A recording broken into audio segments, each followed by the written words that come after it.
Buenas tardes. Y bueno, veo algunas caras conocidas de la semana pasada. Entonces, bueno, ya una pequeña introducción la hizo tu compañera, o sea que ya sabemos algo. Bueno, pues reanudamos el ciclo de conferencias que va sobre el espacio, sobre diversos temas del espacio. Y hoy vamos a entrar ya directamente a presentar al ponente. Bueno, pues dar las gracias por haber venido, dar las gracias también a la Fundación Ibercaja por la cesión del espacio y la colaboración con este ciclo y con la delegación del CSIC en Aragón. Yo soy la delegada, la representante del CSIC aquí. Y le voy a presentar rápidamente para que nos cuente sobre el tema de la conferencia que todos estamos esperando. Bueno, él es astrofísico y es un gran divulgador. Se dedicó a la enseñanza de las ciencias y luego en 2007 se incorpora al Instituto Nacional de Técnica Aeroespacial, el INTA, como responsable didáctico y posteriormente coordinador del proyecto partner NASA-INTA de radioastronomía educativa. En 2009 comienza su actividad como responsable de proyectos educativos en la Unidad de Cultura Científica del Centro de Astrobiología, Centro Mixto CSIC-INTA, cuya coordinación asume desde el 16 al 2021. Ahora trabaja en una iniciativa educativa que se llama CESAR, que acerca la astrofísica y ciencias del espacio a profesores y estudiantes. Compagina su actividad con el Comisariado de Exposiciones sobre la Exploración Espacial como Marte, la conquista de un sueño, de 2017, creada en 2017, o Tras la Luna, explorando los límites del espacio, 2019.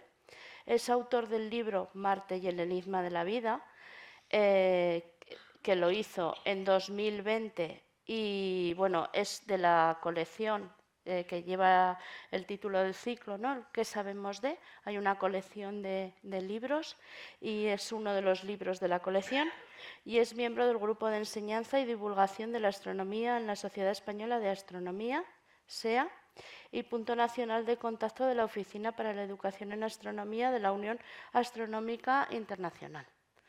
Así que les dejo ya con él. Y bueno, pues cuando quieras, luego, después de la conferencia, suele haber bastantes preguntas. O sea que, venga, hasta luego. Gracias. Muy bien, pues gracias a todos por venir. Muchísimas gracias por la presentación. Me voy a quedar aquí quieto porque la luz me va a seguir si no, así que me quedaré por aquí. Y bueno, quería simplemente agradecer a la organización del ciclo que hayan contado conmigo en esta oportunidad. Para mí es un placer poder hablar de este tema. Como os acaban de decir, soy el autor de un libro que se titula como se titula la charla, con lo cual voy a hacer mucho spoiler del libro. Pero bueno, espero que os animéis si queréis a leerlo también. Es interesante esta charla dentro del contexto porque voy a hablar del espacio, pero voy a hablar también del ser humano. Y bueno, como veis en el título aparece una palabra que es enigma, que siempre llama mucho la atención, ¿verdad? Y pues la idea es un poco que después de esta charla, aparte de que tengamos un turno de preguntas apasionante, espero, que os llevéis todos una idea de lo que representa Marte para el ser humano, ¿de acuerdo? Entonces, bueno, pues lo primero que tengo que hablaros es de un contexto histórico. Os quiero colocar Marte donde está. Aparte de que lo veamos en el cielo todas las noches, Marte para la humanidad ha sido y será siempre un punto rojo en el cielo. Ese punto rojo ha sido observado por un montón de civilizaciones. Los primeros de los que parece que se tiene constancia escrita de la observación de Marte son los egipcios, aunque también hay pruebas de la observación. Prácticamente todas las civilizaciones antiguas han recopilado la observación del cielo y en todas ellas ha aparecido ese punto rojo. Es decir, que todas las civilizaciones antiguas, al observar el cielo, digamos que se fijaron bastante bien en ese objeto tan peculiar. El nombre le viene precisamente del color rojo y también de las divinidades a las que asociaban el cielo. En concreto, al ser el punto brillante rojo, se asociaba a la sangre y se asociaba a la guerra. Entonces, bueno, pues tiene nombres como Nergal, que es el dios de la guerra de los asirios. Y en nuestro caso, nos toca la cultura grecolatina y el nombre de Marte nos viene de un comienzo que fue Ares, que es el dios de la guerra griego. Para los griegos, Marte se llamaba tanto Ares como Pireos, ¿no?, que significa estrella de fuego.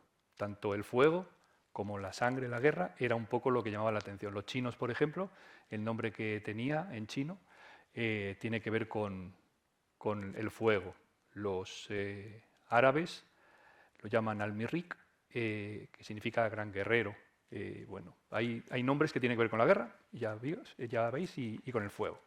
Nosotros, Marte es el dios, en este caso, latino, el de los romanos, y es el que nos ha quedado a nosotros. Lo interesante de todo esto es que se observa el cielo, y entonces pues resulta que la observación del cielo es lo que hace que Marte sea importante para la humanidad. Los primeros modelos que aparecen de universo aparecen representando el cielo de esta forma que os pongo aquí. Esto no es el original de Ptolomeo en Almagesto, sino que es una versión ya traducida al latín, como podéis ver. Y bueno, pues como veis, el universo entonces consistía en un universo geocéntrico. Nosotros estábamos en el centro, bastante intuitivamente, y alrededor de nosotros teníamos objetos que se movían, ¿no?, de una forma, vamos a decir, cíclica, aunque con algunos detalles curiosos.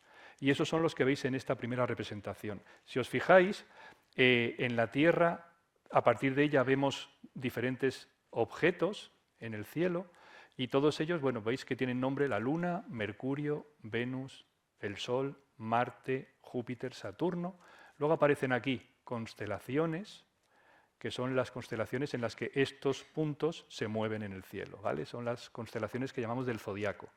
Esos puntos luminosos que se mueven alrededor de la Tierra se les llamó planetas porque significa en griego estrella errante. Es decir, que en el cielo la observación de los objetos brillantes, en este caso el punto rojo, que también era Marte, tenía una cierta dificultad de entendimiento porque no se movían como el resto de las estrellas, parecían estrellas que iban a su libre albedrío. Entonces, lo que veis a la derecha es el intento que se hace de modelizar cómo se mueven los astros en el cielo. Parecía bastante claro que la bóveda celeste se movía con unos ciclos bastante estables y conocidos, pero esas estrellas errantes hacían ciclos raros, se movían para adelante y para atrás en el cielo, se llamaba retrogradación, y luego volvían a recuperar ese movimiento a la vez que el resto de las estrellas. Y los modelos que intentaban representarlo pues eran muy complicados matemáticamente, porque siempre se echaba mano de la circunferencia, que era un poco el círculo perfecto al que los que debían de seguir los dioses, ¿no?, a los que se asociaban las estrellas errantes. Entonces, bueno, pues los primeros modelos son muy complicados. Este modelo en concreto geocéntrico que propone Ptolomeo en el Almagesto sigue vigente durante 15 siglos. Tenemos que llegar al siglo XVI, veis aquí, en la obra de Copérnico, que la publica póstumamente, se publica después de que él ha fallecido, y en ella, en este modelo, ya aparecen elementos que ya se empiezan a parecer mucho a lo que realmente es el universo nuestro, ¿no?, por lo menos nuestro sistema solar. Ya es un sistema heliocéntrico, el Sol ya está en el centro, ya tenemos Mercurio y Venus más cerca del Sol que la Tierra, a cuyo alrededor orbita ya la Luna, y luego tenemos Marte, Júpiter, Saturno y las estrellas estas del zodiaco, y luego toda la bóveda celeste. Como veis, en principio ya tenemos establecido cómo se comporta el sistema solar, y los modelos matemáticos, a la derecha los veis, siguen adoleciendo pues, que no tienen la exactitud que debieran, y entonces, como veis, aparecen circunferencias sobre circunferencias más grandes para tratar de determinar cómo se mueven esos dichosos planetas, ¿no? Aparecen las famosas, los epiciclos, los deferentes, los ecuantes, que son circunferencias sobre circunferencias, que van describiendo de una forma, intentan hacer cómo se mueven los planetas. Todo esto es un rompecabezas tremendo, y resulta que en la antigüedad, las observaciones astronómicas que se hacían a ojo desnudo dan como resultado que los modelos se tienen que ajustar, digamos, matemáticamente con tablas a base de operaciones y operaciones y operaciones. Con lo cual, cuanto mejor eran los datos observados, mejores eran los modelos. Bueno, pues tenemos que llegar, fijaos que estoy hablando de 1543, ¿no? Hay que esperar un poco más para dar con la solución al problema de esas estrellas errantes. Y el que consigue la solución del problema es Kepler. Kepler lo consigue con los datos de su maestro, ¿no? Él entra como aprendiz de un gran astrónomo, que fue Tycho Brahe, que es el mayor astrónomo de todos los tiempos con el ojo desnudo.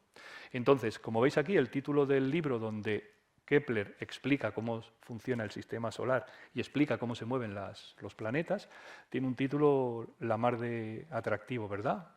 Se titula Astronomía Nova. Luego aparece aquí una palabra en griego que no está muy claro lo que significa la traducción, ¿de acuerdo?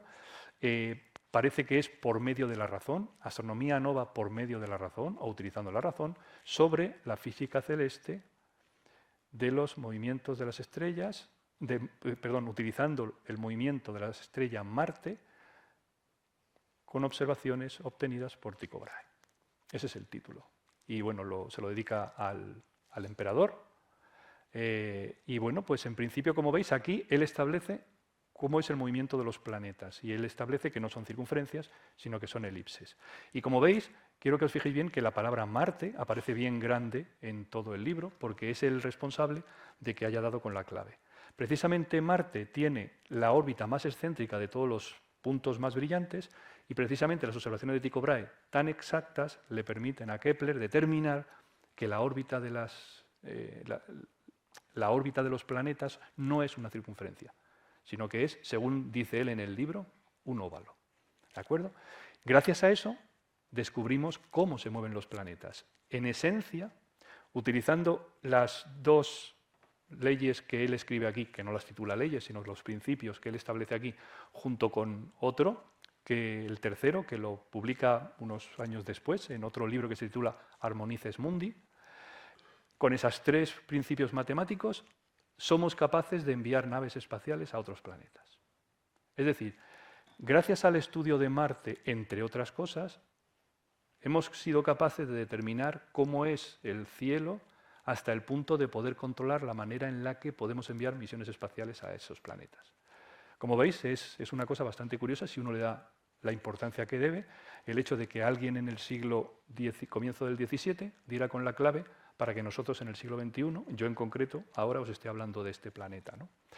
Es muy interesante porque además nos coloca en el contexto de lo que significa la ciencia o lo que hacen los científicos, ¿no? Es intentar buscar respuesta a preguntas, a interrogantes que pueden no tener ningún sentido a priori o ninguna importancia para lo que sería la vida del día a día, pero que nos permite como humanidad dar grandes saltos que nos pueden llevar más allá de nuestro planeta, más allá de nuestro sistema solar y, por qué no, en el futuro más allá de nuestra propia galaxia. Ese mismo año, bueno, aquí simplemente os pongo por si acaso alguna vez habéis pensado cómo se explica la retrogradación de los planetas. Bueno, pues las leyes de Kepler, los principios que él establece, permiten determinarlo de manera muy sencilla. Abajo veis las órbitas de la Tierra y de Marte. Bueno, pues el primer principio establece que son elipses y el segundo principio establece que no se recorren a la misma velocidad siempre. Es decir, que cuando el planeta está más cerca del Sol va más rápido y cuando está más lejos va más lento. Con ese diferente ritmo y con esa órbita, como veis, algunos planetas adelantan a otros en el cielo. Entonces, eso significa que cuando proyectamos la imagen de uno sobre el otro, como veis ahí, parece que en el cielo ese planeta más lejano va hacia atrás, es decir, retrograda, cuando en el fondo se mueve siempre hacia adelante. Entonces, como veis, la retrogradación de los planetas es el efecto de ese movimiento que tienen alrededor del Sol en elipses y a ritmos diferentes. ¿De acuerdo? Bueno, pues ese mismo año, 1609, cuando publica Kepler el Astronomía Nova, hay un señor en Italia que tiene noticias de que se ha construido un anteojo que permite ver de lejos. Y ese señor construye uno, se lo hace él, pero no para ver al vecino o para ver al enemigo cuando se acerca, sino para mirar el cielo. Y entonces, bueno, pues ahí aparece lo que se llama la era del telescopio. Y ahí aparece lo que significa observar Marte con el telescopio. Marte se convierte no en un punto brillante rojo en el cielo, sino en un puntazo rojo en el cielo, porque se hace más grande. Y entonces, bueno, pues ahí aparece un nuevo enigma sobre Marte. ¿Cómo es ese mundo? Es un disco grande, ya no es un punto, y se pueden empezar a ver algunos elementos en su disco. Recordad que cuando Galileo observa la Luna, ve zonas oscuras, ¿verdad? Y él interpreta que esas zonas oscuras son agua y los llama mares, ¿no? Por eso se le han quedado esos nombres a esas zonas oscuras en la Luna de mares y océanos. Bueno, pues en Marte no hay tanta ilusión. Galileo también observa Marte, pero no le da tanta importancia. Evidentemente tiene mucha más importancia la Luna y sobre todo Júpiter, porque observa las 4 lunas grandes y observa cómo orbitan alrededor del planeta, con lo cual le empieza a dar muchas vueltas a la cabeza. Pero hay otros astrónomos que, siguiendo las pautas de construcción de los anteojos, pues empiezan a hacer anteojos mucho mejores que los de Galileo. ¿De acuerdo? Galileo no era muy bueno puliendo lentes, pero luego hubo otros después de él, que sí que fueron bastante buenos. Y entre ellos, este señor, Huygens, en Holanda, que construye su propio anteojo con una lente de unos aproximadamente 6 centímetros, entre 6 y 8 centímetros, con una distancia entre lentes de unos 7 metros, y consigue observar Marte con el detalle que veis aquí. Como veis, los astrónomos de la época, cuando dejan de ser visuales y empiezan a ver características, tienen que dibujarlos. Entonces, bueno, se convierten en dibujantes, ¿no? Tienen que dibujar los objetos. ¿Veis dos zonas en Marte? En el Marte que ve Huygens en 1672, un casquete polar y una zona oscura muy grande, ¿vale? Quedaos con ello porque luego vamos a ver imágenes de orbitadores que han orbitado Marte tomando imágenes y veréis cómo los vamos a ver con imágenes, ¿no? Pero ya lo vio Huygens en 1672. Claro, como es el ojo puede engañar y vais a ver lo que pasa cuando el ojo engaña. Pero en principio, quedaos con esta imagen, que es la primera que pongo de dibujos de Marte, porque, bueno, entre medias hay muchos que dibujan, pero bueno, hay un poco de todo, ¿vale? Fontana el primero, tiene dificultades porque la lente tiene aberración, salen puntos, es un poco más feo. Me quedo con esta, la primera. Voy a poneros en secuencia cómo va cambiando Marte conforme vamos mejorando la técnica de pulido de espejos, lentes primero, espejos después, y vamos tomando imágenes del planeta rojo, ¿no? Como veis, aparecen estructuras muy, muy, muy llamativas. Y una de las más llamativas las capta Angelo Secchi en Roma, 1863. Esas estructuras lineales que ve Secchi, él los interpreta como canales y los denomina canales, pero canali en italiano es un canal hecho por el agua. ¿Entendéis? Significa que eso lo ha tenido que hacer el agua, es oscuro, es lineal, pues es un canal. Si hubiera sido una mancha oscura, puede ser un océano o un mar o un lago. Entonces, bueno, quedaos con eso porque los canales en italiano, canali, pueden ser hechos por el agua de manera absolutamente natural. ¿Vale? Esto sigue y unos años después, otro italiano, Schiaparelli, decide hacer que se construya un telescopio ex professo para observar Marte en la conjunción, que es el momento en el que la Tierra y Marte están más cercanos. Decide que ese es el momento más adecuado para observar Marte y determinar cómo es Marte, ¿no? Intentar hacer mapas de Marte, más precisos de los que se habían hecho entonces. Entonces, en 1877 obtiene estos mapas de Marte. ¿Veis que ya aparecen líneas que Schiaparelli las sigue denominando canali? Es italiano como Secchi y lo llama igual que él.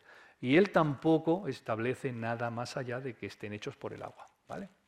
Pero hay alguien que lee esas publicaciones de los científicos y le llama mucho la atención. Es norteamericano, es astrónomo aficionado y tiene mucha pasta. Entonces decide comprar un telescopio, el mejor de la época, y busca un sitio para ponerlo, un sitio adecuado para la observación astronómica. Lo encuentra en Flagstaff, en Arizona, y allí es donde se pone a observar Marte. Va esperando los momentos de conjunción, no, de oposición, he dicho conjunción, me he equivocado, es en oposición, cuando están más cerquita.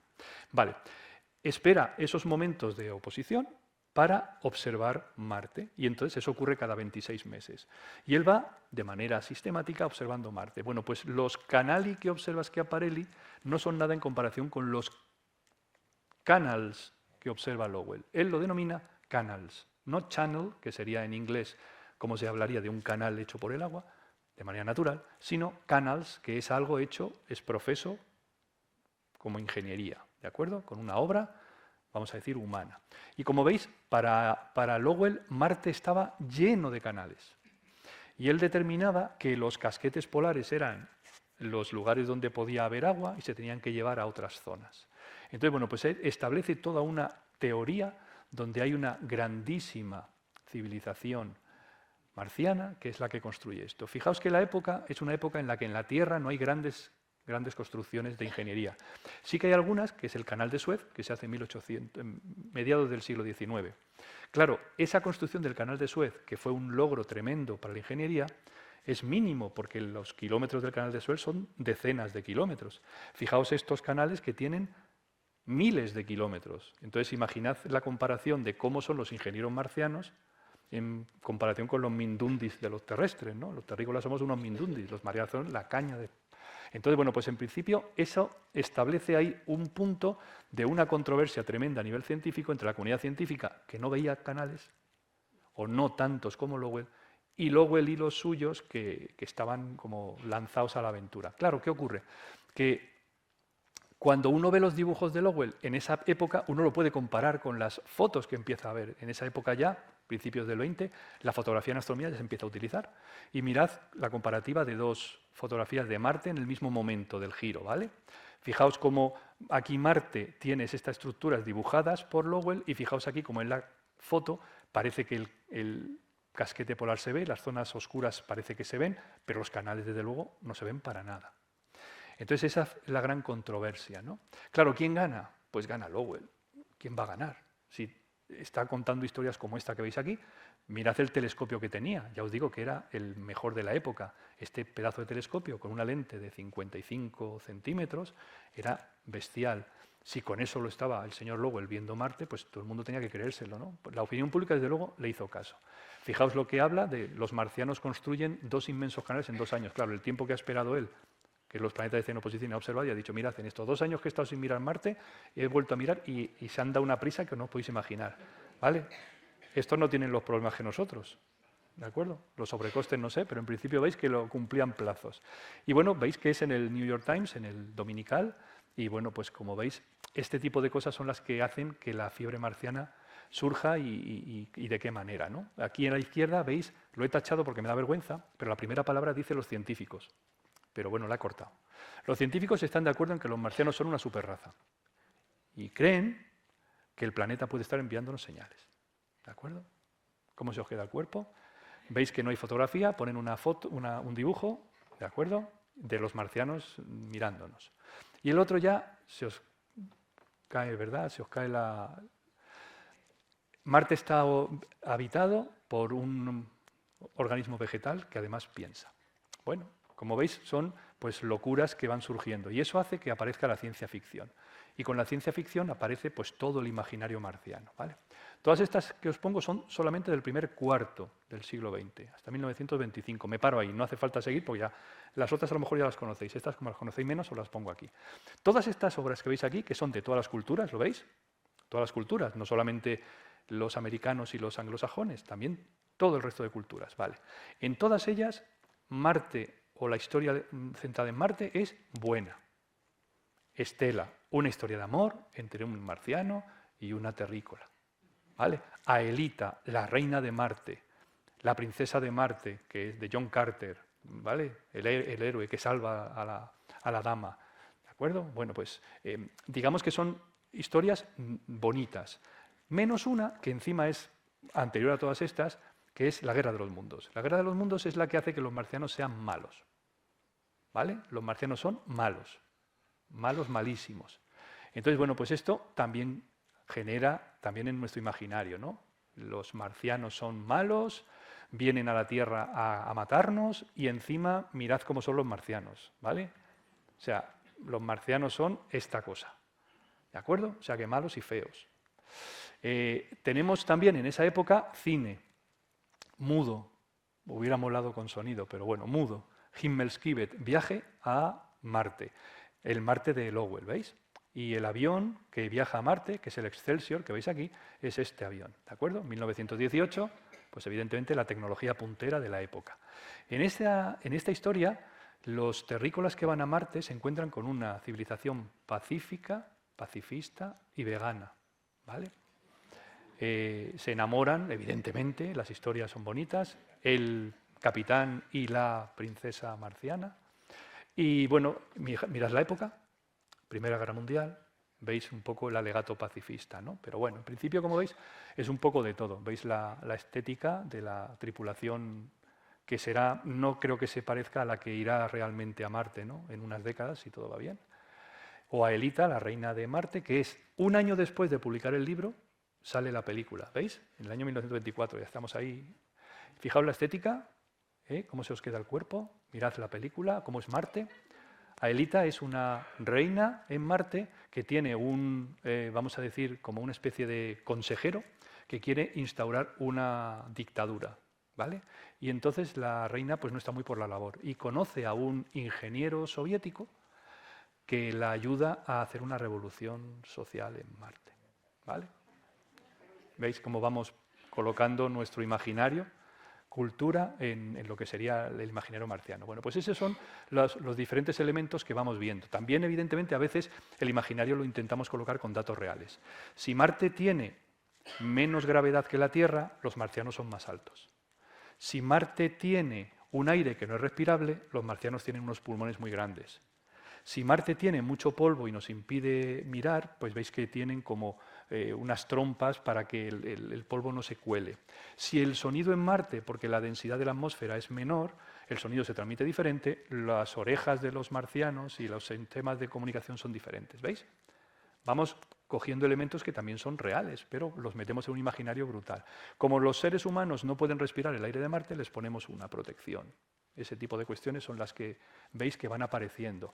O ya, cuando ya se nos va la pinza, si ellos han hecho esos pedazos de construcciones, ¿no?, de canales, pues evidentemente son una superraza. Es decir, el ser humano pues, se ha quedado atrás en comparación con la evolución de los marcianos, que son la caña, ¿no?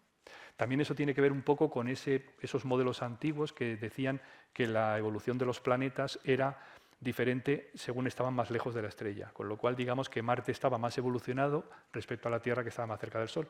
Por eso se supone que Marte tenía más tiempo de evolucionar y era más de todo, ¿no? Más tecnológico, más inteligentes los seres que vivieran allí, cosas por el estilo. Todo eso se demostró después falso. Como veis, es una locura, ¿no? Todo eso llega a un punto de locura absoluta que os quiero poner aquí para que oigáis. Mirad. A ver si se oye. Gobierno. Esperad, lo pongo para atrás y lo pongo otra vez. También la ciencia y la tecnología forman parte del muestrario de proezas del gobierno. Durante un mes, los astrónomos del Observatorio de Madrid, señores Gullón, Martín Lorón y López Arroyo, realizaron sus investigaciones en la imagen del planeta Marte a través del Equatorial Group.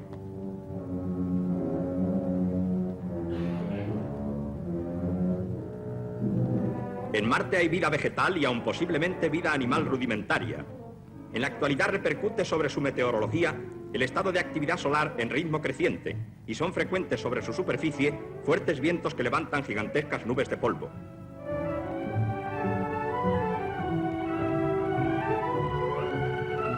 Ha envejecido Marte más rápidamente que la Tierra y no está lejana la época en que el agua desaparezca totalmente de su superficie para pasar a ser un astro muerto parecido a la Luna.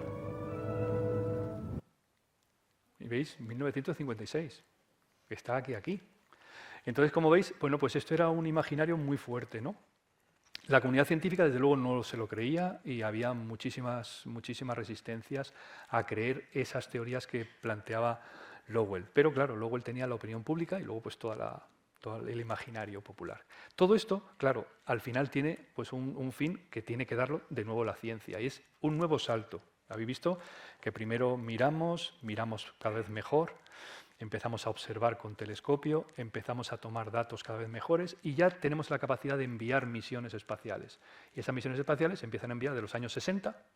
Fijaos, en 1958 conseguimos que una nave espacial orbite la Tierra, ¿recordáis? El Sputnik, 1958. Bueno, pues en 1960 ya se estaban enviando misiones a otros planetas, tanto los soviéticos como los norteamericanos. 1960. ¿De acuerdo? Es decir, demostramos que podemos salir fuera, pues ya vamos lejos. Evidentemente no había muchos éxitos, pero fijaos, en 1965 los norteamericanos consiguen, los éxitos de las superpotencias de la época se los repartieron. Los soviéticos Venus y los norteamericanos Marte.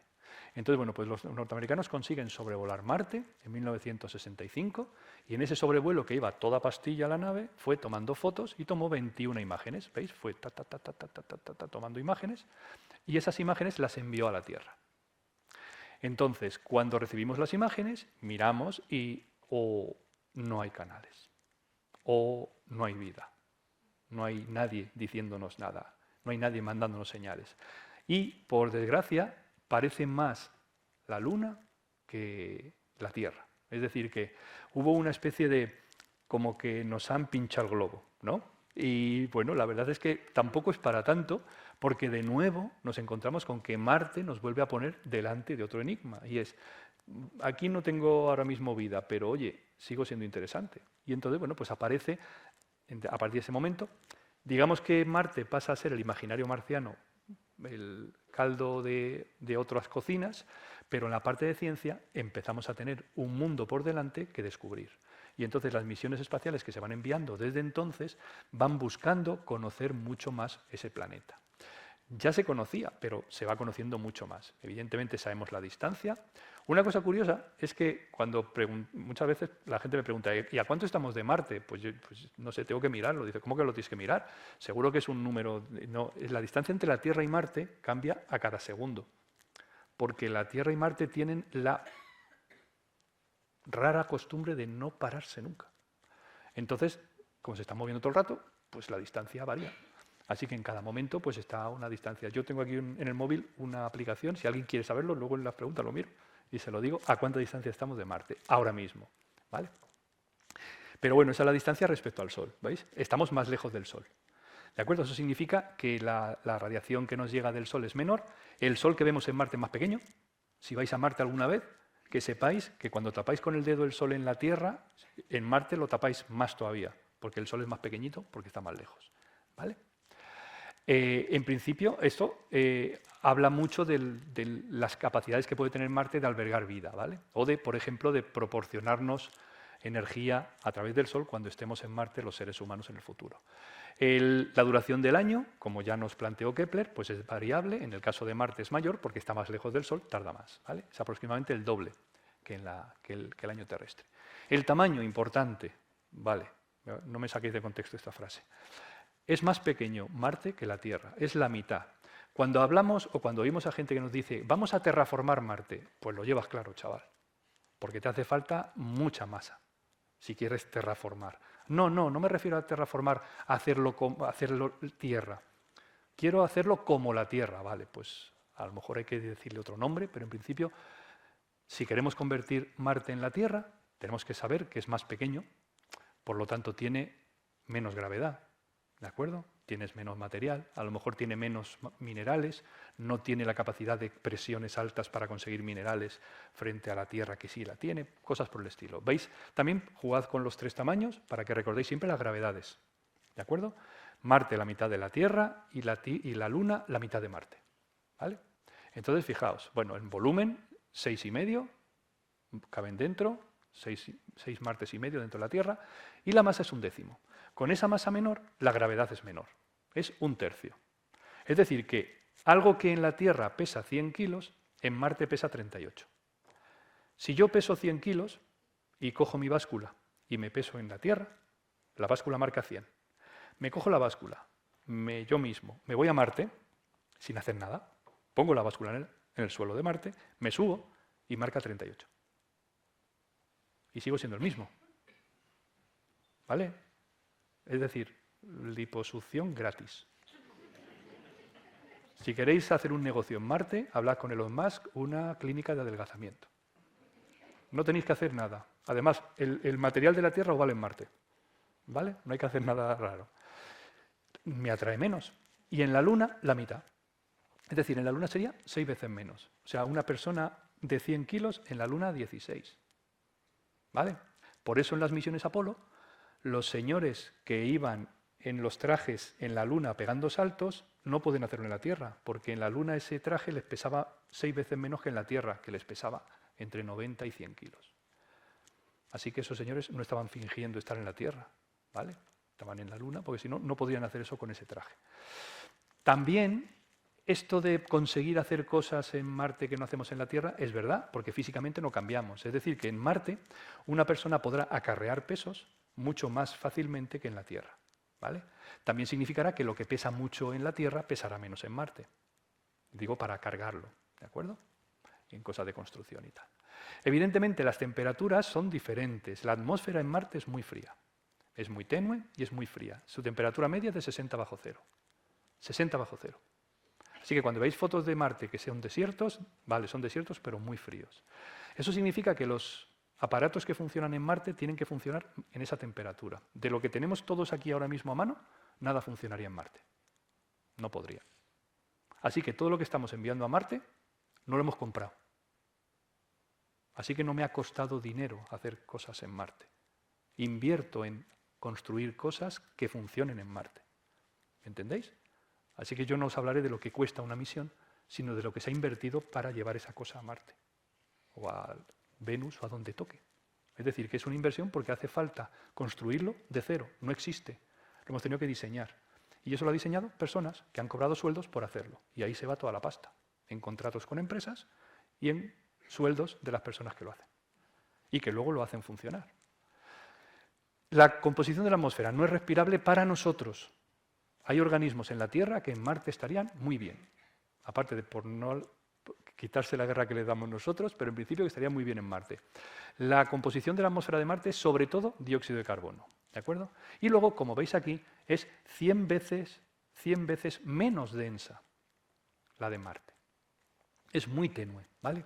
Y la presión atmosférica es 1000 veces menor. ¿De acuerdo? En conjunto aquí lo tenéis todo, más o menos, ¿vale? Interesante también esto que os pongo aquí. Las posiciones de los planetas son determinantes para cuándo mandamos las misiones. La distancia más corta, que sería en la oposición, son 55 millones de kilómetros. Y la posición más lejana de uno frente a otro, que es cuando están uno respecto al otro más alejados con el Sol en el centro, se llama conjunción. Y ahí están a 400 millones de kilómetros. ¿De acuerdo? Eso ocurre, la posición más adecuada para lanzar uno al otro ocurre cada 26 meses. Eso se llaman ventanas de lanzamiento. Cuando tenemos una ventana de lanzamiento, durante aproximadamente mes y medio, tenemos la oportunidad de lanzar misiones hacia Marte. ¿De acuerdo? Cuando se lanza una misión hacia Marte, se lanza la misión hacia un lugar donde Marte llegará unos meses después. ¿Entendéis? No se mandan las misiones hacia Marte porque Marte, ya os he dicho, que tiene la costumbre rara de no pararse nunca. Así que tendría que ir todo el rato con el motor encendido persiguiendo a Marte. Lo que hacemos es lanzarlo a un lugar donde sabemos que va a llegar, entre otros por lo que nos ha enseñado Kepler, ¿vale? Muy bien. Este detalle, por si alguno ha visto la película El Marciano y ha visto que hay una tormenta de polvo gigantesca que rompe cosas, no. En Marte la atmósfera es tan tenue que para que un viento con polvo pueda hacer algo catastrófico a nivel de estructura, tendría que ser mucho más intenso que eso. ¿De acuerdo? Es decir, que con ese tipo de velocidades no es tan destructivo un huracán en Marte. ¿Vale? Así que podemos estar tranquilos. Muy bien, estas son las misiones que hemos enviado a Marte. Hemos enviado 49 misiones. Es el planeta más visitado del Sistema Solar. Evidentemente está cerca, lo alcanzamos entre aproximadamente como 6 meses, entre 6 y 9 meses podemos hacer el viaje, con lo cual es muy sencillo llegar. Como veis, podemos llegar hasta la superficie o podemos quedarnos en órbita o sobrevolar. Entonces, los circulitos son éxitos y estos son fracasos. Al comienzo, en los años 60, todo eran fracasos, ¿veis? Todos soviéticos. El primero, el éxito que consigue la Mariner 4, os ha visto las fotos, ¿no? A partir de ahí veis que hay éxitos, fracasos, y ahora son todos éxitos, lo cual es muy bueno, porque estamos enviando cosas a Marte que llegan allí. Este es para que veáis todas las nacionalidades que han llegado, ¿vale? Evidentemente, si hacemos una foto de familia, ahí la tenéis. Todas esas son las misiones, las que han quedado orbitando o sobrevolando y las que han llegado a la superficie. Aquí tenéis el planeta. Esto es Marte. Todo continente, no hay agua líquida en la superficie, no hay océanos. Y esto es lo que se ve con una foto más o menos a un color real. ¿Veis las tonalidades? ¿Veis que no es rojo? Pero bueno, eso no pasa nada porque lo vemos rojo, Luego te acercas y dices, anda, pues es más bien ocre. Bueno, no pasa nada. Vale, ¿dónde pensáis que está ese Syrtis Major que vio Huygens en 1672? Esto es Syrtis Major. ¿Veis? Eso es lo que vio él. Y está. ¿De acuerdo? ¿Veis? Bueno, si os lo pongo en falso color, mejor, ¿no? Lo azul está hundido y luego vamos subiendo verde, amarillo, naranja, rojo, marrón y blanco. Entonces, lo más alto es el Monte Olimpo, 25 kilómetros, los montes Tarsis, entre 16 y 18 kilómetros, Alba Patera, ¿lo veis ahí? Aquí tenemos Elysium, Planitia, son todos volcanes. Y luego tenemos aquí el gran cráter, se llama Elas Planitia, y este de aquí, que se llama Argyre. Son impactos. Este se hunde 8 kilómetros, y esto de aquí es el Valles Marineris, que es un cañón que se hunde unos 4 kilómetros. Se le llama Valles Marineris porque lo descubre la Mariner 9, que es el primer orbitador americano, que llega a Marte y se queda orbitando en 1971. Llegó en una gran tormenta de polvo global y no pudo empezar a tomar imágenes hasta que no se sedimentó, se posó todo el polvo y empezó a tomar imágenes. Y entre ellas vio este gran cañón que tiene el tamaño de Estados Unidos, ¿vale? Unos 4.000 kilómetros. ¿Veis? ¿Dónde hemos aterrizado? Pues en todos estos lugares. Estos son los lugares donde la humanidad ha puesto naves espaciales en Marte. La primera es esta que tenéis aquí, la Mars 3, ¿vale? Llegó en 1971, pero solamente transmitió 30 segundos. Así que fue un éxito de aterrizaje, pero un fracaso como misión. Las primeras misiones que tienen éxito son en el 76 las Vikingo. La Vikingo 1, tenéis aquí, y la Vikingo 2, tenéis aquí. Veis que son zonas que, bueno, son casi todas ecuatoriales. Esta de abajo de Mars Polar Lander fue un fracaso, se estrelló. Vamos a decir que aterrizó a mayor velocidad de la esperada. ¿Vale? Que es una forma muy elegante de decir lo que pasó. Y es que a París le pasó lo mismo. El resto son... Bueno, y la Beagle 2 también, aunque no transmitió. Muy bien. ¿Os llama la atención algo de Marte, verdad? En la parte sur está levantada y la parte norte está hundida. Eso se llama dicotomía marciana. Y luego la parte elevada está llena de cráteres, mientras que la parte deprimida está lisa, en mayoría. Hay quien piensa que ese liso es un fondo oceánico. Hay quien piensa, en cambio, que es un gran impacto que borró toda esa zona, igual que pasa en el Elas Planitia. Como veis, hay teorías que se tienen que... En el caso de que haya un gran océano en el hemisferio norte, habría que ver una línea de costa que no parece verse, ¿no? Aunque más o menos se puede apreciar.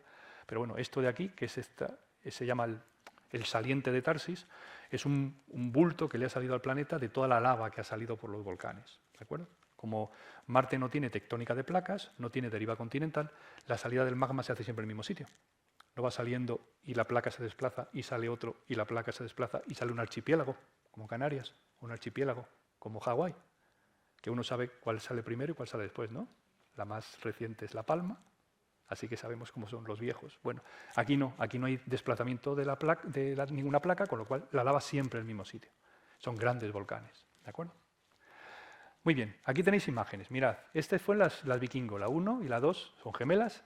370 kilos de bicho, 3 veces menos en Marte, pero 370 kilos en la Tierra. Él es Carl Sagan, que era su científico, ¿vale? El científico líder científico de la misión. Esta es una maqueta, pero una igual que esta, de ese tamaño, 2 en concreto están en Marte, ¿vale? Esta es la primera imagen que sale de Marte, que la envían, mirad, con una cámara que está aquí. Esta cámara hace una foto y esto es lo que capta. Primera imagen de Marte, ¿qué os parece? ¿Cómo se os queda el cuerpo? ¿Vale? Es un planeta como la Tierra. Aquí veis imágenes de la Vikingo. Nos parece muy, muy parecido a la Tierra. La misión Pathfinder 1996, con un primer rover pequeñito de prueba que se desplaza. ¿Veis lo parecido que es a la Tierra? Esas rocas que están ahí, ¿las veis? No se han creado ahí. Han sido llevadas ahí. ¿Qué agente ha podido llevar esas piedras ahí? ¿Viento? Así que, si no ha sido viento, agua o hielo. ¿De acuerdo? Así que, como veis, los geólogos nos hablan y nos dicen un montón de cosas. ¿Veis el cielo? Color que tiene. La composición atmosférica es diferente. El Sol, mismo Sol, su luz no se difunde igual. En la Tierra se difunde y se ve azul. En Marte se difunde y se ve color, pues así como salmón, ¿de acuerdo? Rojizo. Este es el Sojourner, 11 kilos, en 1996. Los siguientes, en 2004, Spirit y Opportunity, que ya pesan 170 kilos y ya son más grandes, ¿vale? Unos 70 y unos casi 2 metros de ancho. Veis con paneles solares y se desplazaron por Marte. Uno estuvo 6 años y el otro casi 15, ¿vale? Opportunity perdió la capacidad de cargar la batería porque hubo una gran tormenta global de polvo en Marte en 2017 que hizo que durante más de 6 meses estuviera sin poder cargar. Cuando se terminó la tormenta y se intentó reconectar con él, no respondió. Aquí veis la Phoenix, que fue la que más al norte en latitudes ha llegado en Marte. ¿Veis la estructura poligonal del suelo? Es curioso, ¿verdad? Esta fue la misión que con una cazoleta rascó un poquito el suelo y descubrió que había trocitos de hielo de agua que sublimaron, no pasaron por líquido, sublimaron. Es decir, que hay grandes reservorios de hielo en el subsuelo de Marte. Esta es la misión Curiosity, que llega en 2012, aterriza en un cráter, es como en golf, hoyo en uno, hemos llegado al cráter. Cráter Gale, es un cráter de unos 150 kilómetros de tamaño, que tiene en el centro un pico, lo veis ahí, en la foto, de 5 kilómetros, que se llama el Monte Sharp. Vale, este rover ya pesa 900 kilos, ¿vale? Ya es un bicho considerable. Y es un laboratorio móvil. Vale, fijaos, lleva un taladro que hace agujeros, ¿lo veis? Para analizar la roca. Vale, mirad qué tipo de roca. ¿Veis las lascas? ¿Veis el sedimento? ¿Sabéis cómo se llama esa roca? Arcilla. ¿Sabéis cómo se forman las arcillas en la Tierra? En agua líquida, se deposita el material y forma estratos, ¿no? Luego se evapora el agua y queda la roca. ¿Cómo pensáis que se han formado esas arcillas en Marte? Con agua. Con la datación de esas arcillas me dice, esa arcilla tiene unos 3.600 millones de años. Año arriba, año abajo. ¿Qué podemos pensar? Pues que hace 3.600 millones de años esto era un lago. Es decir, que ese rover está moviéndose por el lecho seco de un lago. ¿Vale? Ese tipo de cosas son las que vamos aprendiendo de Marte. Aparte de que veis que la capacidad tecnológica de la humanidad ha ido cada vez mayor. El agua en Marte es un gran enigma, porque sabemos que hay agua en Marte, congelada, en los casquetes seguro, pero también en el subsuelo, como nos dijo Fénix. Pero es que la vemos a veces, ¿veis? Esas son laderas muy empinadas, donde se ven esas estructuras que se llaman gulis, que todos las reconocemos, ¿verdad? Son esa zona de escorrentía donde cuando ha llovido y ha pasado agua, el material se hunde, ¿no? Y deja esos agujeros expuestos. Pero es que vemos lechos secos de cursos de agua. Esos podrían ser los canali, ¿no? Famoso. Pero eso no se puede ver desde la Tierra, pero sí desde la órbita, ¿veis? Son lechos de agua. Mirad este abanico fluvial. Corriente de agua, deposita el material que se va acumulando ahí. Este delta lo tenemos en la Tierra mogollón, ¿verdad? Delta del Ebro, por ejemplo. Bueno, pues ahí hemos aterrizado con una misión. ¿Por qué? Pues porque queremos tomar muestras de ese material de ahí. ¿Veis? El agua ha llevado material ahí, lo ha arrastrado, pues es interesante. ¿Qué le pudo pasar al agua? Antes de que me lo preguntéis. Creemos que le pudo haber pasado algo a nivel global al planeta. Cuando en su comienzo tuvo agua líquida en la superficie, algo pasó al planeta global para que dejara de poder mantenerla líquida. Y eso pudo ser el campo magnético global, que deflecta el viento solar y que impide que la radiación pueda incidir sobre el planeta, ¿no? Entonces, bueno, pues es posible que el campo magnético de Marte se perdiera muy rápidamente porque el núcleo líquido fundido metálico se enfriara rápidamente y perdiera la capacidad de mantener el campo magnético global. Ante la ausencia de campo magnético, el viento solar barrió el planeta, barrió su atmósfera, la dejó más tenue y ya no podía mantener el agua en estado líquido en la superficie. Y de manera muy rápida se perdió. ¿De acuerdo? Entonces, la que no se perdió o se congeló o se evapora en los ciclos que tenga. ¿De acuerdo? Eso es lo que pensamos que le pudo haber pasado. La misión InSight, que llega en 2018, lleva a bordo esto que es un sismógrafo, y esta es la caperuza para que el viento no lo haga vibrar y dé falsos positivos. ¿Vale? Y con eso, colocado en el suelo, han sido los dos primeros instrumentos que se han colocado en el suelo desde una nave. Esto era un penetrador, que lo que buscaba era medir temperatura. Se encontró con una roca demasiado dura y no fue capaz de penetrar, con lo cual se quedó sin funcionar. Y el sismógrafo, en cambio, ha funcionado muy bien. Ha medido más de 4.000 martemotos, podemos decirlo, ¿no? Y Está colocado en una zona de llanura. Bueno, pues parece ser que los más intensos, que eran unos cuantos, intensidad unos 4, 4,5, podían llegar de esta fosa Cerbero, que está aquí, ¿vale? Que es esta zona en detalle. ¿Veis esas fracturas? Entonces pensamos que hay un cierto, vamos a decir, hay una cierta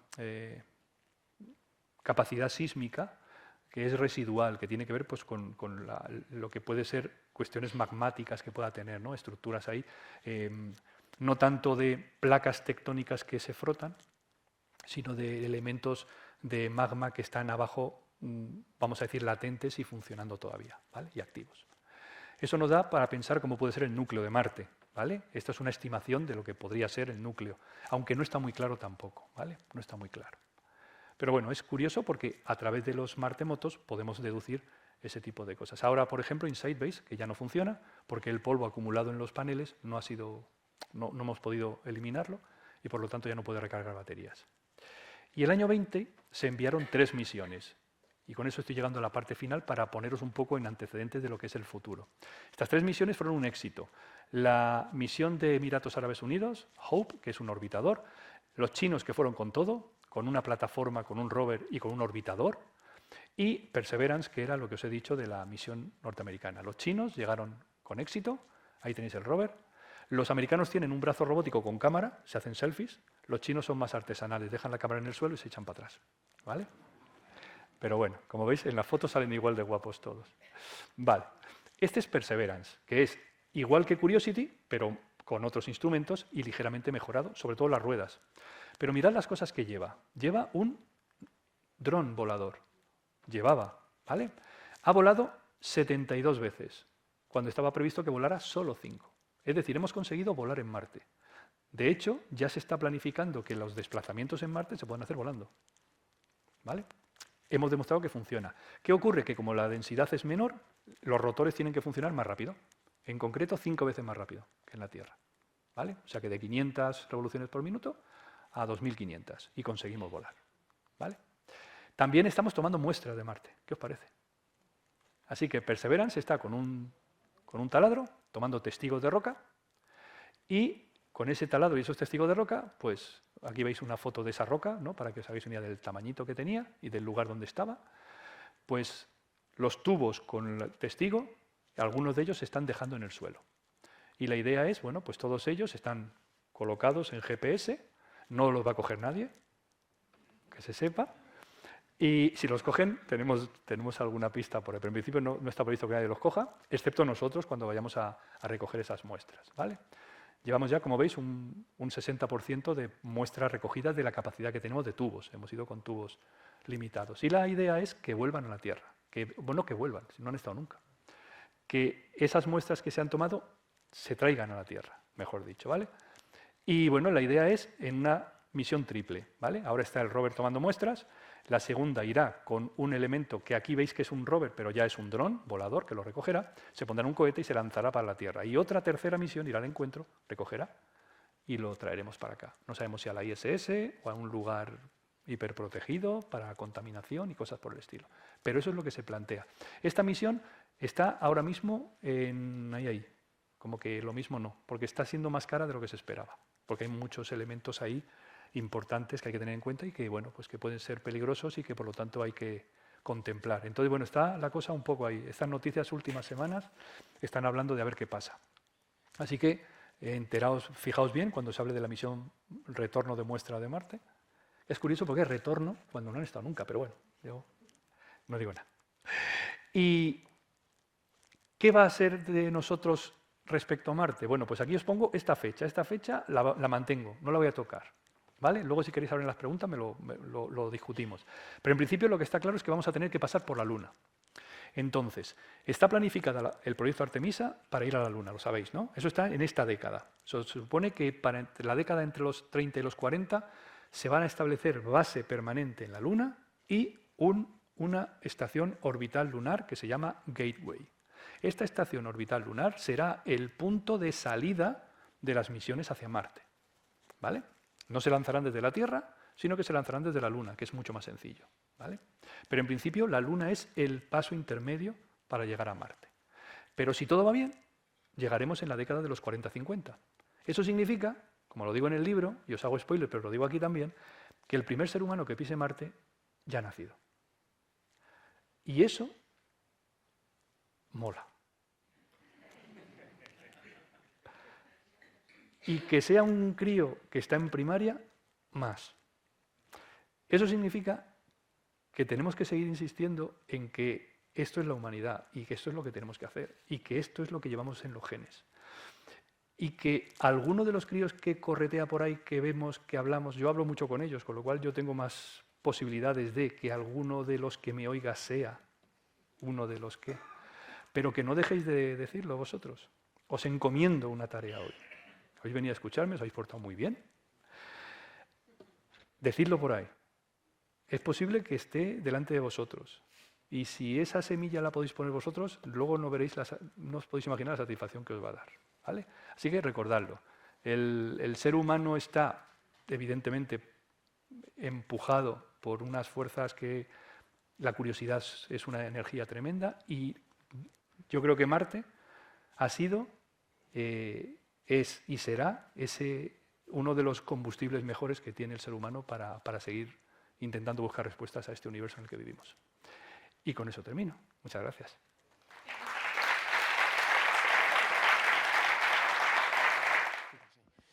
No, que me ha parecido en la conferencia que la toma de muestras que se hacía sobre unas piedras permitieron cuantificar de alguna manera la edad en 3.600 millones de años. Y eso me ha venido a la memoria que más o menos en esa cuantificación se hace la aparición de la vida en la Tierra. Entonces, podemos pensar o imaginar que el origen de la vida en la Tierra y en Marte en esos momentos, en esas condiciones que Marte pudiera tener, pudiera aparecer. Y si fuera así, ese hielo que está remanente, podríamos pensar que tiene esos orígenes de vida o prebiótico, ahí todavía almacenado para que pudiéramos conocer el origen paralelo del Marte y la Tierra. Claro. Si te das cuenta, el título del libro es eso. Marte y el enigma de la vida es simplemente constatar el hecho de que sabemos que Marte en el pasado era muy parecido a la Tierra, en el pasado también. Es decir, que Marte y la Tierra hace unos 3.700, 3.800 millones de años eran planetas muy parecidos. Los dos tenían agua líquida en la superficie. Los dos tenían atmósferas que ahora no tienen, ni la Tierra ni Marte. Tenían otras atmósferas, pero que tenían que ser suficientemente densas para permitir que el agua estuviera líquida en la superficie. En esa época, en la Tierra, es donde parece que las condiciones permitieron que apareciera la vida. Por lo tanto, es lógico pensar que en Marte, si esas condiciones se replicaron, ¿por qué no también pudo haber aparecido la vida en Marte? Lo que está claro es que ese comienzo pudo ser en los dos. Lo que está claro es que en Marte rápidamente la cosa cambió.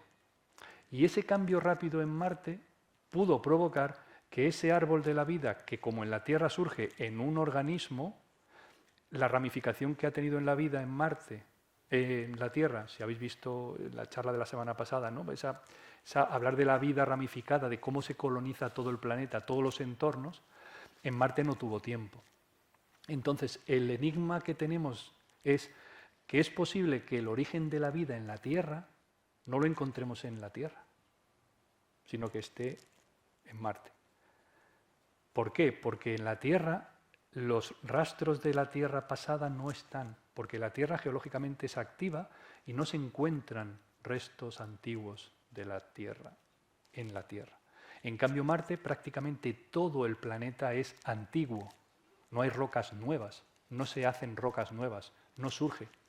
No hay vulcanismo reciente, sí, pero no recientísimo. Entonces, ese tipo de elementos nos hacen pensar que para encontrar trazas de cómo era el planeta en el pasado, en la Tierra no los tenemos, pero Marte nos puede dar pistas. Lo que nos faltaría por saber es si la bioquímica surge en Marte. ¿Cómo es esa bioquímica que surge en Marte? ¿Es como la de la Tierra? Basada en el agua, correcto. Pero igual que en la Tierra, con los mismos lípidos, con los mismos aminoácidos, con los mismos nucleótidos o no. Y ese es el punto donde necesitamos estar en Marte para poderlo desentrañar. ¿Alguna pregunta más? Hola, buenas tardes. Yo lo que le quería preguntar es, se oye siempre hablar del agua helada en Marte, ¿no? Pero bueno, aquí en la Tierra sabemos que según el frío, conforme se va haciendo el hielo, el mismo hielo es un aislante. Es decir, ¿no hay posibilidades de que debajo del hielo en Marte haya agua líquida? ¿Y no hay posibilidades de que en esa agua líquida pudiera haber microorganismos? Eso es una buena pregunta también. El agua en Marte se comporta igual que en la Tierra, pero no exactamente igual. Quizá la forma de funcionar del agua, que se congela, es menos densa y se flota respecto al líquido, que cuando hay mucho hielo la presión hace que en el líquido, abajo el hielo se vuelva semifluido, como lo pasa en los glaciares, ¿no? Eso en Marte también puede pasar, lo que pasa es que es a otro nivel porque la gravedad es diferente. Entonces, lo que sabemos es que en Marte las condiciones actuales hacen que el agua no pase por el estado líquido, con lo cual o se congela o sublima en vapor. Entonces, lo que sí que sabemos es que en subsuelo hay grandes reservorios de hielo. Y entonces ahí es donde lo que tú preguntas puede tener sentido. En esas zonas en profundidad, en subsuelo, las presiones elevadas pueden hacer que ese hielo pueda estar en un estado semifluido y por lo tanto dar, vamos a decir, favorecer las reacciones químicas, la complejidad química que sabemos que es la vida. La respuesta es que sí, puede ser. Además, añado, el agua que estamos pensando que hay en Marte, todos pensamos que es agua potable, que podemos coger y beber. No, es agua sucia, como pasa en las lunas heladas, en Europa, en Encélado, Ganímedes. Son entornos donde el agua está con sales disueltas a mogollón. Y esas sales disueltas hacen que los cambios en las fases del agua sean también diferentes. Por lo tanto, podemos tener agua a baja temperatura, pero que puede estar fluida, porque tiene sales disueltas que modifican su punto de fusión y por lo tanto puede estar líquida todavía a temperaturas bajas, por debajo de cero, y ahí favorecer reacciones químicas. Pensad que para los astrobiólogos la vida es la consecuencia, la hipótesis es que la vida es consecuencia de la evolución química del universo. Es decir, que en cualquier lugar del universo donde las condiciones físico-químico-geológicas lo permitan, parece que de manera natural la materia tiende a organizarse. Y esa organización de la materia da lugar primero a entornos como los planetas y las lunas, que son entornos materiales complejos a nivel químico, que en algunos casos, si las condiciones van más allá y estables en el tiempo, pueden terminar dando lugar de la geología a la biología y la bioquímica. ¿Os he dejado? Me he pasado. Ahí al final.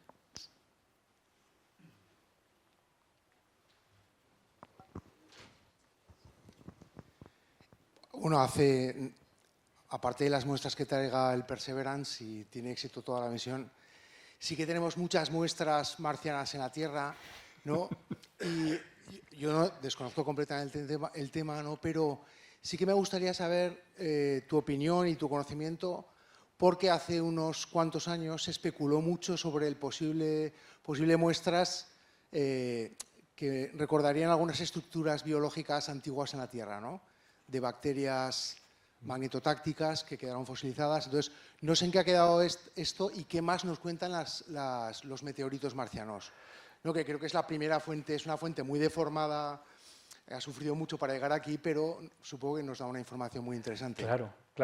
A ver, el hecho de tener, claro, cuando hablamos de muestras marcianas, la primera vez que vamos a recibir muestras marcianas, claro, son muestras marcianas tomadas de Marte. Evidentemente estamos recibiendo material de Marte a través de meteoritos marcianos, que no son muchos, pero los hay. Evidentemente, cuando viene un meteorito de Marte, se le data. Y entonces, bueno, pues nos habla de... No nos ha venido... No es de este año. Entonces, algunos pueden tener millones de años que han estado orbitando y terminan por caer a la Tierra. Pero evidentemente cuando tú determinas que el origen es marciano, pues automáticamente lo estudias, lo datas y lo estudias. La información que nos ha llegado de los meteoritos de Marte tiene que ver con la estructura de Marte que luego se ha corroborado en los análisis que se están tomando in situ con los robots.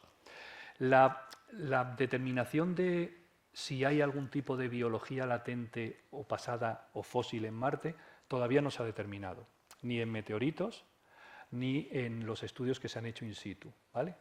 Hay personas aquí que estudian en astrobiología que se llaman geólogos forenses. Me explico lo que significa. Cuando un organismo vivo está en un entorno, lo modifica. La vida modifica el entorno a través del metabolismo. Entonces, hay geólogos que son capaces de analizar una roca y determinar si la composición de esa roca ha sido modificada por un proceso metabólico de un organismo vivo. ¿Entendéis? Hay organismos que se llaman litótrofos, que su energía la obtienen de las rocas, rompen los enlaces de la roca y obtienen la energía de ello. Entonces, esos organismos quimiolitótrofos son capaces de modificar la roca y los analistas, los geólogos, pueden analizar ese cambio. Entonces, en los meteoritos, en los análisis que se hacen ahí, se pueden buscar esas trazas de hipotético metabolismo. En la Tierra están trazados, somos capaces de saber qué tipo de organismo ha provocado ese metabolismo. En otras muestras no. Por eso nos hace falta traer muestras de Marte prístinas, digamos, porque los meteoritos nos limitan mucho, porque también contaminan, están contaminados, han viajado. La entrada en la atmósfera es terrible. O sea, si pudiéramos coger un meteorito de Marte antes de que llegara a la Tierra sería genial. Pero el paso por la atmósfera, porque ese aumento de temperatura también degrada y a veces también da problemas. Entonces, la pregunta que haces es interesante porque siempre uno tiene que buscar todas las posibilidades y siempre quedan cosas abiertas. Generalmente, lo que tú has comentado de esos análisis que parecen indicar ese tipo de presencia microbiana o bacteriana, tú lo dejas un poco en suspenso a ver si tienes más muestras que te puedan hablar de ese tipo de proceso. Entonces, bueno, pues está ahí un poco en suspenso. Pasa lo mismo al experimento de la Vikingo. Sabéis que la Vikingo tenía un experimento que era un brazo robótico que cogía regolito marciano y buscaba vida. Y sabéis que los científicos que hicieron ese experimento dijeron que lo habían encontrado, porque el experimento salió positivo.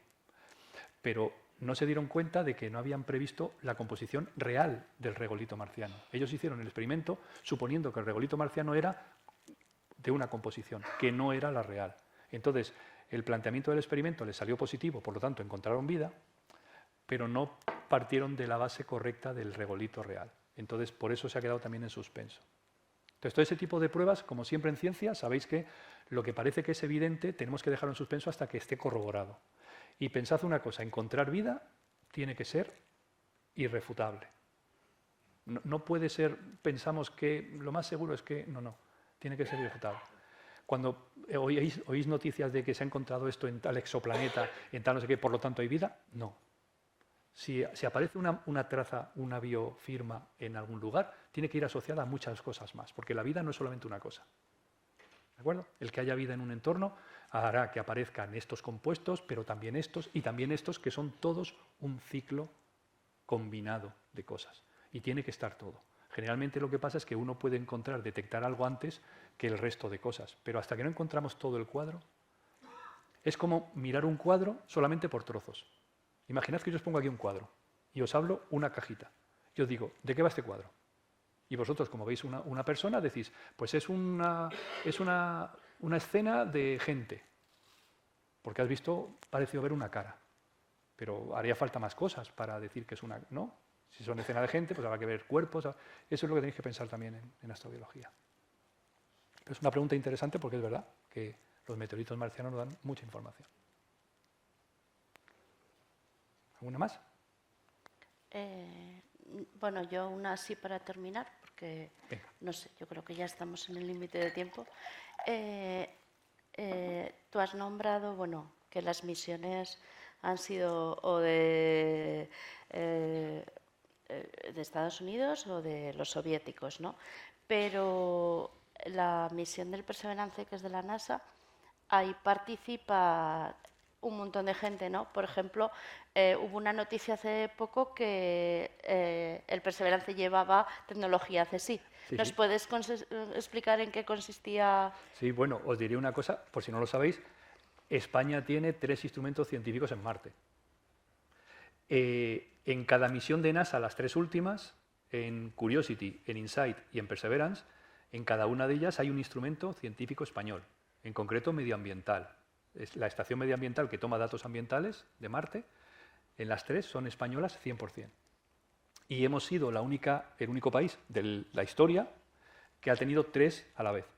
¿De acuerdo? Porque cuando estaba InSight funcionando, teníamos Curiosity, el instrumento REMS, en InSight, el instrumento TWINS, y en Perseverance, el instrumento MEDA. Son 100% españoles. ¿De acuerdo? Y están tomando los datos ambientales de Marte. Somos los científicos que estamos poniendo los modelos ambientales de Marte. Por ejemplo, para los aterrizajes futuros, las condiciones mejores para hacer el aterrizaje las estamos dando con modelos que estamos obteniendo por esos datos ambientales. Y lo están haciendo equipos del Centro de Astrobiología en concreto también. Y os adelanto que la misión que va a ir a Marte en el año 28 de la ESA, que se llama ExoMars, lleva un rover que se llama Rosalind Franklin, que lleva un taladro, que va a taladrar 2 metros y que tiene un analizador Raman, un espectrómetro Raman. Ese instrumento RLS es español, 100%. Y es capaz de analizar muestras y encontrar moléculas, incluso pueden encontrar pigmentos. ¿Sabéis lo que significa eso? Si encontramos un pigmento, me ponen los vellos de punta. ¿Vale? 100% español. ¿Vale? Y es el instrumento que podría encontrar vida en Marte. Se llama RLS, Raman Laser Spectrometer. ¿De acuerdo? El investigador principal es de Valladolid, se llama Fernando Rull. Yo le conozco y me enseñó el cuaderno donde ese instrumento estaba esbozado, con bolígrafo. Ahí está, yo lo vi y le dije, esto no lo tienen nunca. Y si os digo el año en que está hecho ese dibujo, pues flipáis, ¿no? Claro. Debería haber volado a Marte en el 22. En el 21, con esos 3, debería haber volado, pero la guerra de Ucrania lo truncó. Yeah. Y ahora se envía en el 28 porque si no se envía ya es obsoleto, ya no se puede enviar. Así que hay que cruzar los dedos y si hay que votar porque vaya a ExoMars a Marte, decir que sí. Bueno, pues te vamos a dar otro aplauso. Gracias.